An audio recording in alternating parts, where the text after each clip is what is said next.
tradition, not a written one, and I think that's gonna come up in your conversation today, our conversation. So why don't you just jump in, and we have the herein hymn number 6. Do you want to talk about it first and then we play it? Yeah, this is the oldest song we have notation for.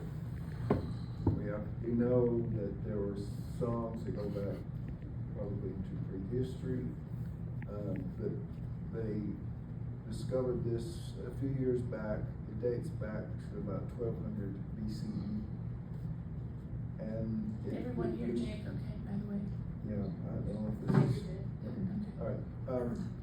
So it's written in cuneiform, and they can read the notation better than the language because they don't know what Hurrian is exactly. They know where the people lived in northern Mesopotamia, but they haven't been able to translate it exactly. So the translations we have are very much just approximations, as all translations are, but this one is even more cloudier than usual. The fellow that is going to be doing this one, and I think the one that follows, this is his specialty. He makes his own instruments a lot of the times, and so you'll actually hear it. You can go online to YouTube and put in Hurry and Hymn number 6. You can find many different versions of it, and it's always the exact same melody. So it's a pretty good approximation of what they would have heard 3,200 years ago.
We won't have time to go through all of these because there's about 10 of them.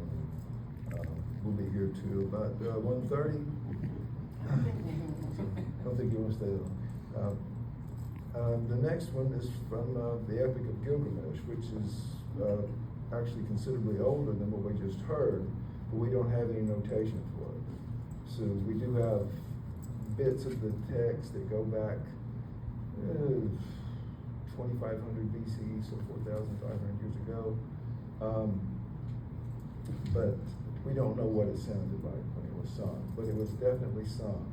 And just to emphasize what Nancy said, poetry was sung up until movable type. That would have been, if you heard poetry, there were poets who wrote everything down, but that was primarily the way you got poetry. The first writing we have is things like accounting. People counting numbers sheep and how much grain and all that kind of stuff. Poets didn't see any need to write down their work because people were going to be listening. Homer was first heard. Homer couldn't have written what he sang because he was blind. So he was illiterate. So poetry and song are never that far apart until you get into the period where everything becomes influenced by type and we become a literate society, all about the written word, which apparently was very brief because now we're switching back to an image-based society and sound, and people don't read as much. So maybe that's what we naturally do. So this is part of the, I believe, maybe the beginning of the Epic of Gilgamesh.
Similarity there. Sumer was just south of where Huria would have been, but would have been much older. The Sumerians would have been ancient to the Hurrians. And that was in Sumeria. So you're hearing music the way people heard it at the beginning of civilization. And poetry was there, but as a sound, not as words on a page.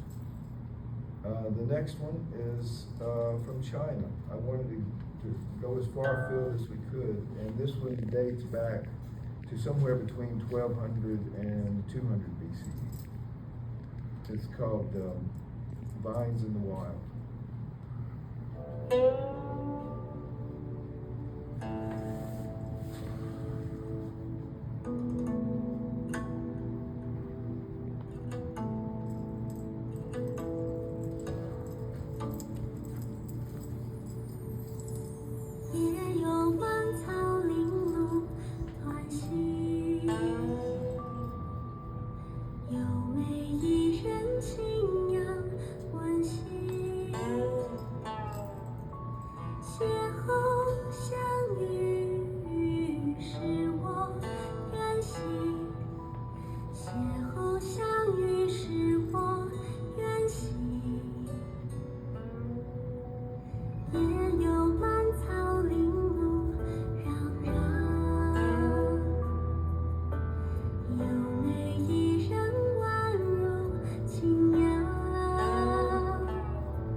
except I notice it's more melodic.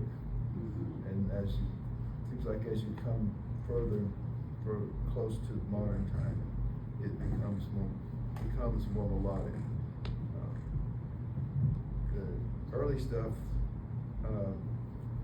sounds very modal to me. At times, it sounds a lot like Delta blues. And so maybe those Delta blues musicians were tapping into something very primal. The next selection is from the Rig Veda. So this is India. Around the time 1400, 1200 BCE. There's some text for that. And yeah, this is.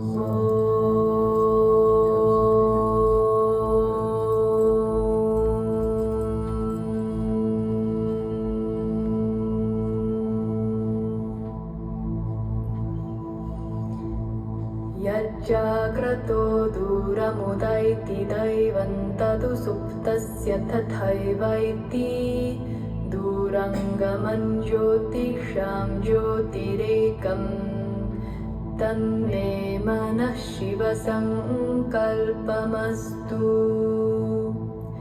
येन कर्माण्यपसो मनीषिणो यज्ञे कृण्वन्ति विदधेषु धीराः यदपूर्वं यक्षमन्तः प्रजानां तन्मे मनः शिवसङ्कल्पमस्तु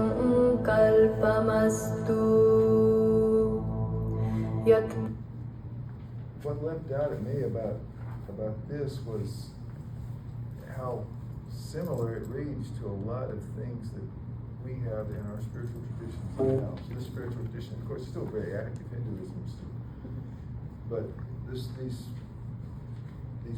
these words sound like words that you might hear in the liturgy in a lot of churches and a lot of different religions. So I think this is beginning to be a place where we're transitioning away from the idea of many gods, gods in the plants, gods in the rivers, gods in this, to this idea of one transcendental, unified mystery. That too is a transition in poetry. It begins to manifest in poetry as you get closer. But speaking of many gods, we're going to go to Homer, who is actually later than the Vedic tradition, but who definitely was concerned with many gods, and he caught hell for it when the philosophers started writing a few years later, because they judged themselves against Homer and said, oh, Homer was wrong. It's not a bunch of gods.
When people got together in large groups and drank a lot of beer and listened to a singer, they would have been listening to Homer tell these, what would have been stories from the Trojan War.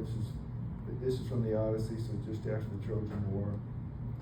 Odysseus was trying to find his way home, and as you probably know, it takes a long time to get home.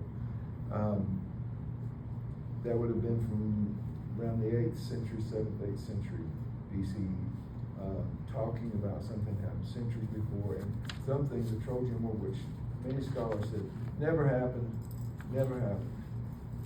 Then one guy decided, I'm gonna go look. So using the Iliad and the Odyssey, he went and looked at the location. Sure enough, he found some walls of a city that had been burned.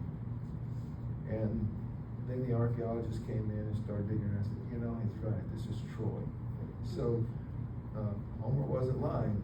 He's maybe exaggerating a little bit. It's like Mark Twain said in Huckleberry Finn, I told the truth, mostly. Poetic license. Poetic license, yeah, and it certainly took me from beautiful poetry. And the next one's from the Bible. It's Psalm 23. And this should be similar to the way people would have heard the Psalms, although they often sang them in unison together.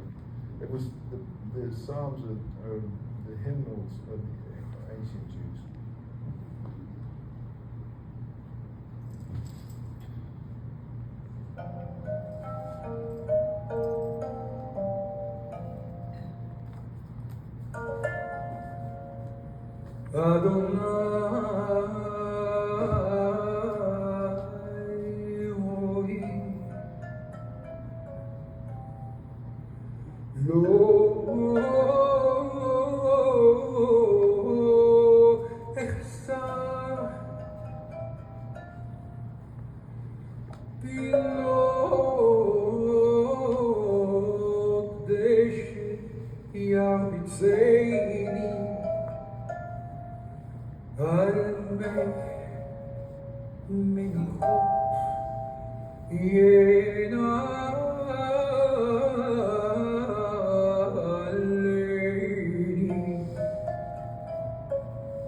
Adonai. Was it Adonai? Yeah. Adonai, yeah, Lord. I recognized it. Yeah.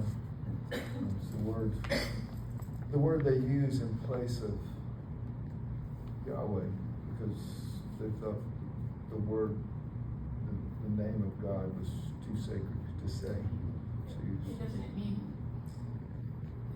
what you cannot speak or you cannot say, something like that. what does that not mean? I don't know. It's just Yahweh.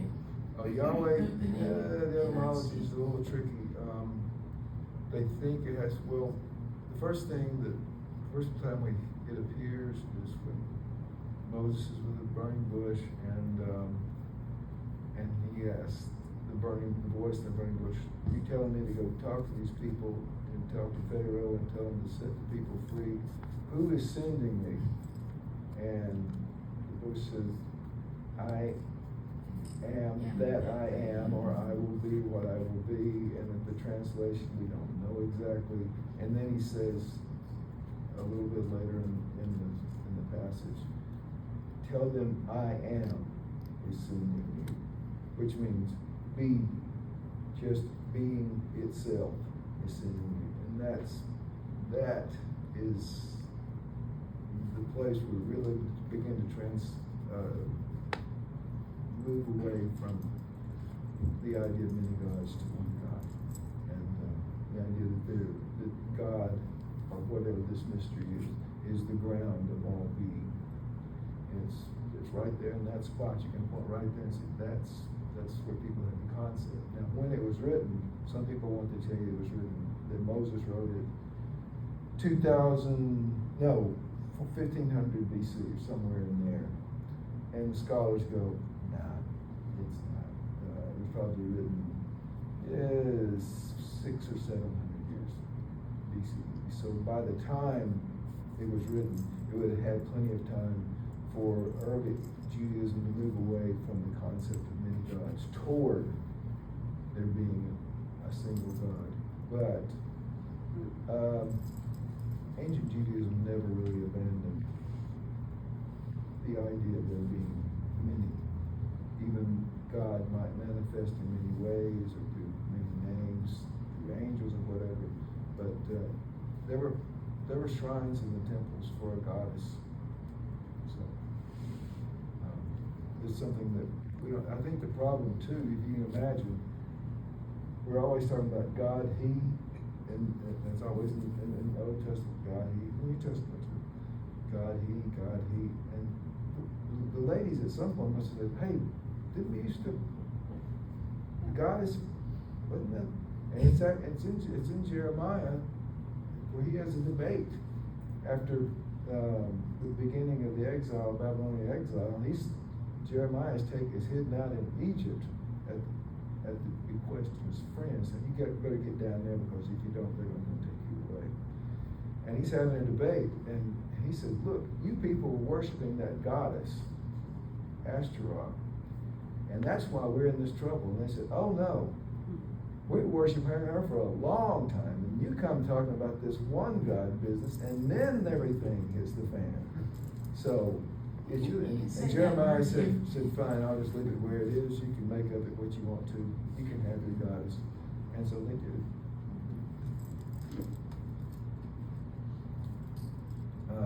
Then the next is from Sappho, one of our earliest female poets that we know is a female, and some of the most beautiful ancient poetry I've ever read.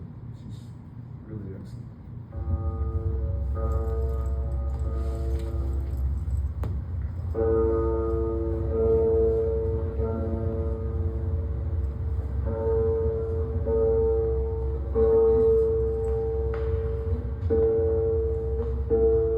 Σήμερα δίνουμε μεγαλύτερη έμφαση στη μελωδία για να εκφράσουμε σε διαφορετικό.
I could just let that play all day.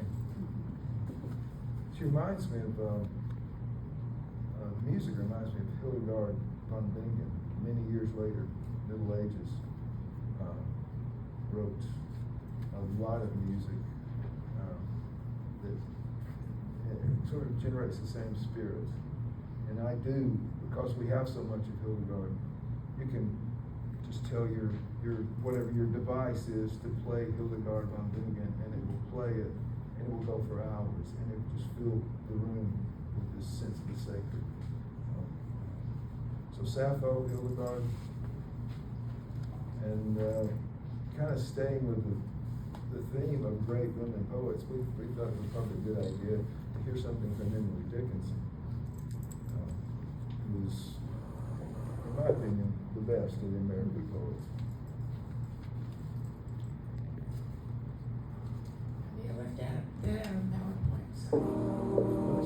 And sings the tune without the words, and never stops. The little bird that kept so many. Hope is the thing with feathers that perches in the soul and sings the tune without the words and never stops at all. And sweetest in the gale is heard, and sore must be the storm that would abash the little bird that kept so many warm.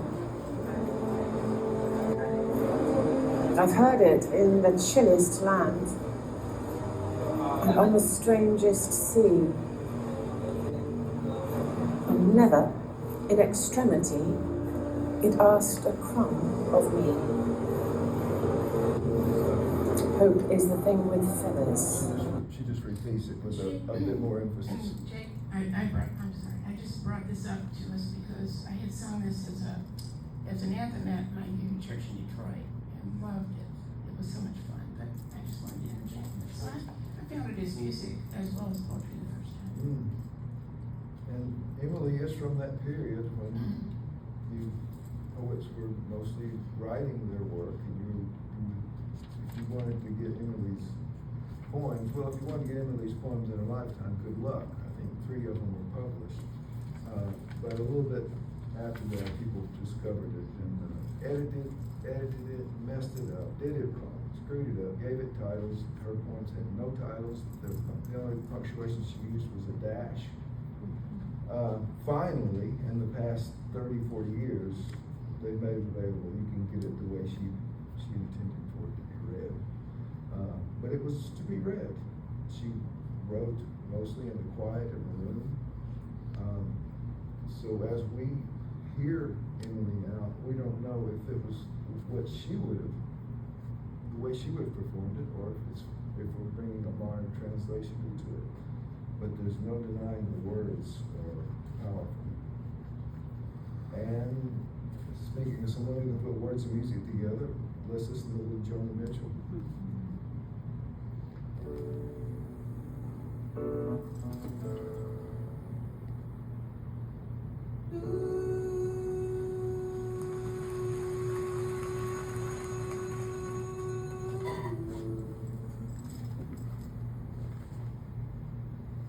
Songs are tattoos in a white beauty before. Frowning at me, or let me sail away.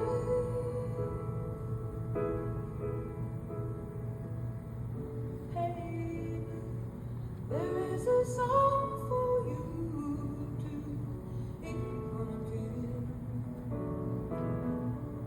Underneath the skin, an empty space to fill in. There's so many sinking, now you gotta keep thinking you can make it through these waves. As it goes and as needles comes and out to life.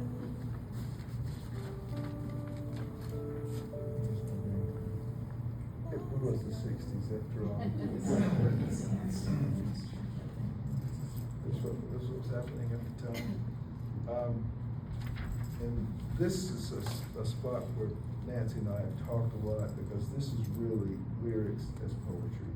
There's no denying that it's lyrics. There's no denying the music, her voice. But it's obviously poetry. It's poetry just as much as Sappho is poetry, as much as Emily Dickinson is poetry, whoever. And this marks a turn, because you remember, or you may not actually remember, I'm actually old enough to remember, that when rock and roll first started, it was considered entertainment for teenagers. And Chuck Berry was a great songwriter, there's no doubt. And Chuck Berry loved poetry, quote, poetry at length. But I wouldn't call his,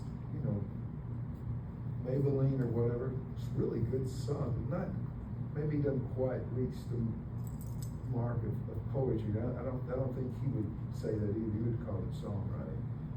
But in the 60s, that changed. The British invasion and all of that.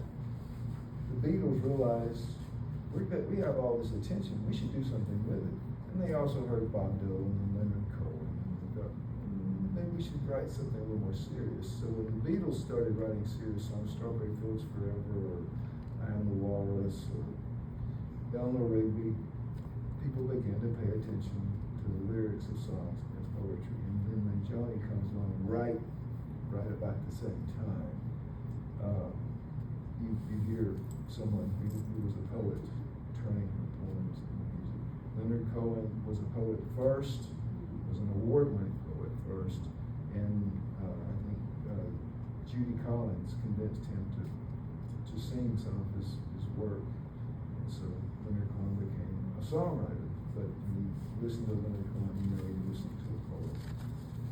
Bob Dylan, of course. There's many more. James Taylor, certainly at his point. We wanted to get a couple of representatives from what's happening now. So one of them is a guy that was born in Greenwood. His name is Jason Isbell, and you probably all heard some of his songs. So this song is from his latest album. It's called Cast Iron Skillet. And you all know about cast iron skillets, what they're for. I'm afraid I washed mine the other day. Oh, you should, don't wash the cast iron. Don't Sit right wash here. the cast iron skillet. Don't drink and drive, you spill it. Don't ask too many questions or you'll never get to sleep. There's a hole inside you, fill it. Shower up and shave, put flowers on the grave and ask the Lord to save his soul, although you know it's too late. Was it 27 times, or was it 29? I heard the blade broke off inside the man and he took a wild guy. How did you get so low? It seems like just a week ago you were 10 and 12 years old. He was sweet and soft, he shied away from the inside fastballs and died doing life without parole. Don't wash the cast iron skillet. If that dog bites my kid, I'll kill it. Don't walk where you can't see your feet. And don't ask questions, just believe. Jamie found a boyfriend with smiling eyes. That beat, right? But the territory covers is very familiar to me. I mean, there's so many things that it sounds like things I know about. Certainly cast iron skillet. I mean, that's the only way to cook cornbread. It's the only way. And you've got to put grease in it first and heat it up and pour the grease back into the batter and all that. And Jason knows all that. So when he knows just by saying cast iron skillet, he evokes all these memories for us. And then he goes through this litany of things you should and should not do. And a guy maybe started out okay, but then ended up stabbing a guy 27 or 29 times. Jason is not afraid to focus on the dark side a little bit, but he reminds us of who we are in all the ways, from the high to the low. And that's poetry's job, and he's doing it as a songwriter. And this next one, you need to be prepared for this because she's trying to push your buttons. She's going to say some things that might bother you. I doubt it, but it might bother you. And she's certainly going to present it in a way that's designed to provoke you. And it's about a 3.5-minute song, so we're supposed to do the whole thing because you've got to watch it through to the end because she's just... Nice one. Yeah, she's just awesome. I think she's great. This is St. Vincent. That's her stage name. Her real name is Annie Clark.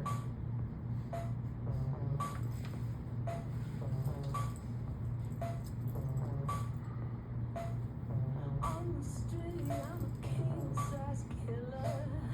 I can make your kingdom come. On my feet, I'm an earthquake shaking.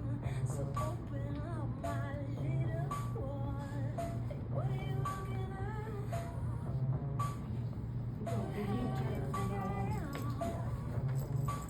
It's going to be What are you looking at? Like you don't see a broken man. It's going to get louder. Is it? Love to nail yourself back to me. If you go, I won't be well. I can hold my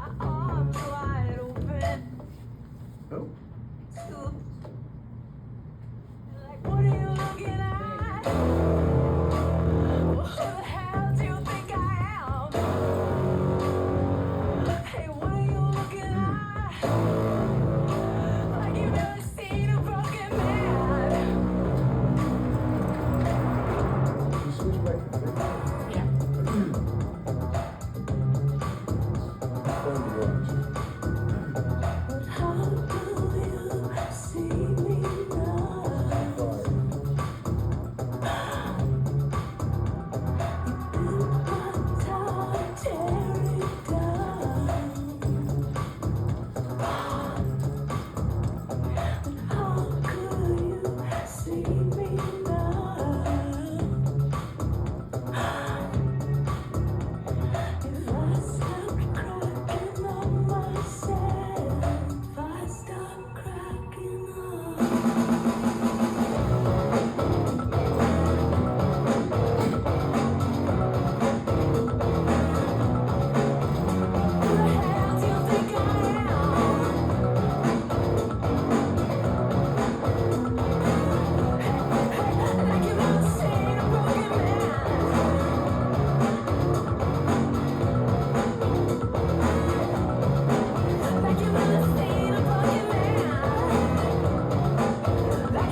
Fire.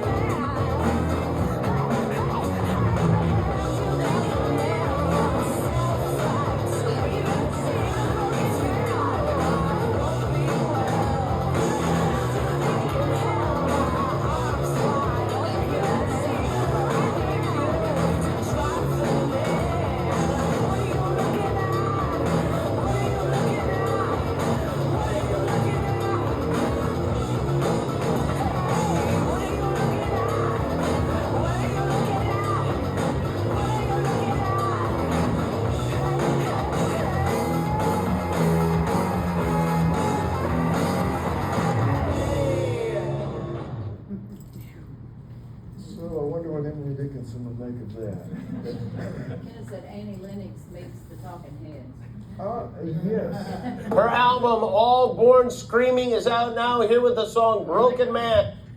Yeah, that's a live version. It's even more intense than what we just saw. You want to talk about your? Well, she did a tour with David Byrne.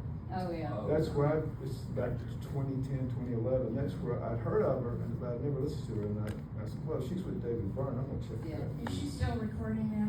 Oh yeah, that was her latest album. She's on tour right now. So, yeah, I'd love to see her.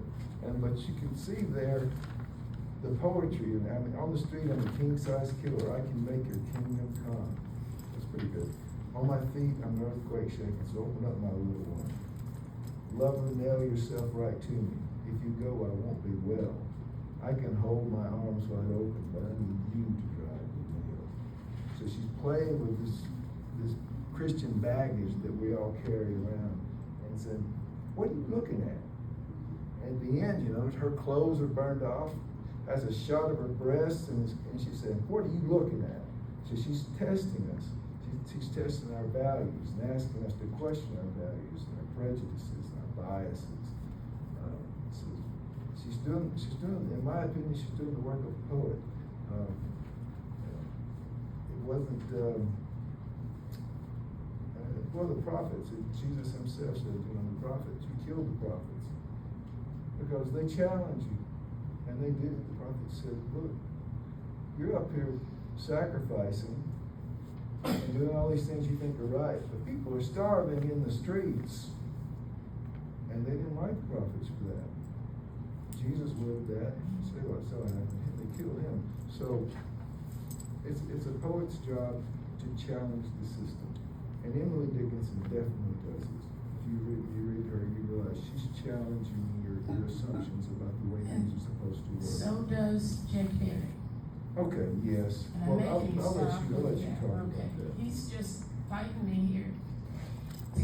This song, Owen, Lord of Shelters, had a tremendous impact, and I will not cry today. I cried yesterday when we were talking about it.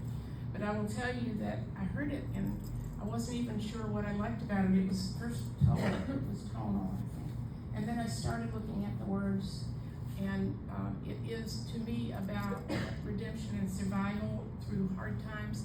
I had lost my husband. I was trying to live another day and do more things with crap, piles of around me, and I would play it and cry and work. Okay, so I don't know if it has the same impact on other people. I don't know how many people are really love this song the way I do, but Lord of Shelters. I will also, I think we're going to use the video that you prepared for our UU virtual pulpit a couple of years ago, right? Or no, for the Vespers. You were on Vespers. It was for the best.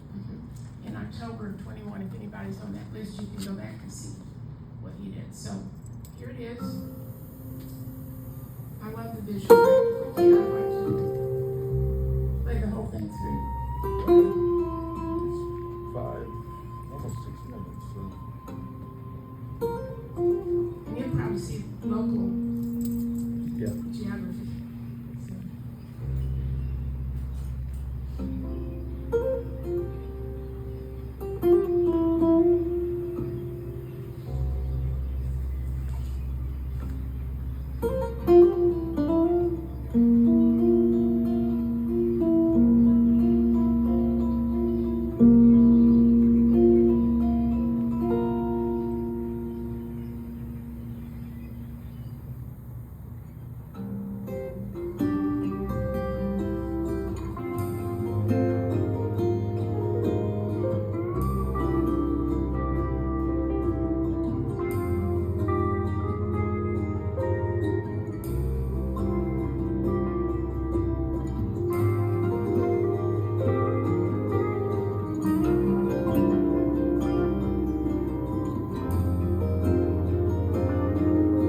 Be wary of thieves along the road to east, and they'll rob you of your gold and your eye.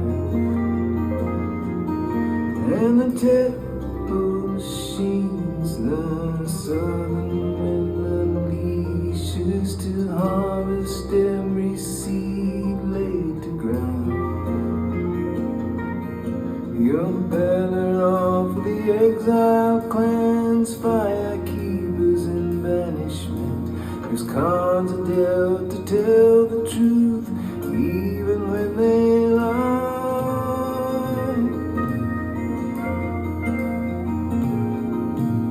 Lord of shelters, master of weathers, can you hear me now? I can no longer find a place to rest, but I can still turn the plow.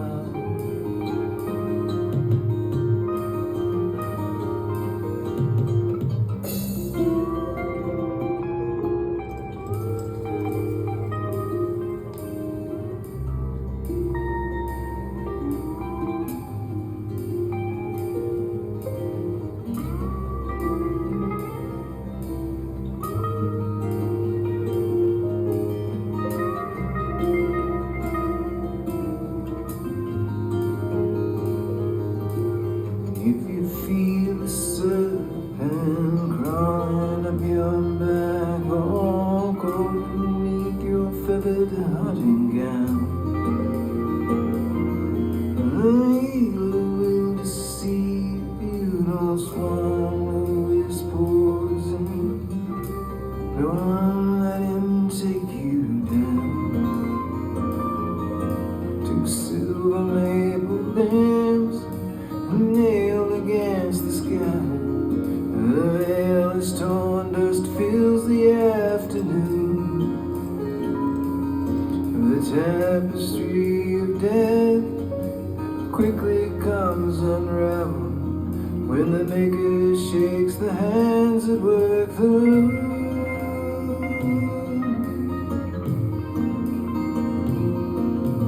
Lord of shelters, master of weathers, can you hear our cries? Can you teach us how to disappear into love's tender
gonna have to quit listening to this.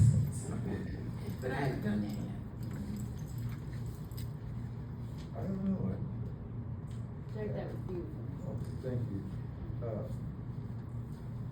You don't have to. Yeah, well, I don't wanna talk about it too much, cause if I start talking about my interpretation of the word, it's gonna deprive you of a task, and I don't wanna do that. I can tell you that, when I started writing it, it was about 2 or 3 days before those terrible thunderstorms and tornadoes came through Tuscaloosa and Bill Campbell, 2011. And it was just a small thunderstorm that kind of blew up and knocked the lights out. And so I'm writing it by candlelight. And that's sort of how the song gets started. And then over the next few days, all hell breaks loose. And it's the worst outbreak of tornadoes maybe in my lifetime. I know 73, 74, it was a really bad outbreak. A lot of people died that day. It was a horrible day. And so that kind of haunts this song for me. But there's a lot of other stuff going on. There's all kinds of life storms. Yeah, that and go on. the idea in the end is that there's a way to redemption. It's through however you find your way to the Spirit, whatever you call that. I don't want to define it, because I don't know what it is. It's not there. And it's full of paradoxes. If you get this, I would say if you get the lyrics and or the song, I encourage you to do so. Study it and talk to me, because I'd love to hear what you think. Jake's email address is jakeberry, one word, 59@yahoo.com. And if any of you want to communicate with him about purchasing any of his stuff and or either one of us can send you this file, the digital file, with also the links to the videos. So, and then there are a few copies I did. Unhappily left off Emily Dickinson, no intent, I was in a hurry. So, but thank you, yes. I know we're running long, but you said notation on that first song. I'm thinking, the bass clef and the treble. How was it notated? It was written in cuneiform, and I don't know enough about cuneiform to know how it worked. I knew cuneiform was originally a picture language, but then it developed into an alphabetic language, or phonetic, wasn't alphabetic, but phonetic. And so they must have just written down tone names or something. This tone followed by this tone. It's just a melody. I think that's all they have. Anything else that's wrapped around it would be something that would be bad. Jake, it's gone way over top what I would have asked you to do and expected. I mean, it's fabulous. Thank you. Well, Thank you very much.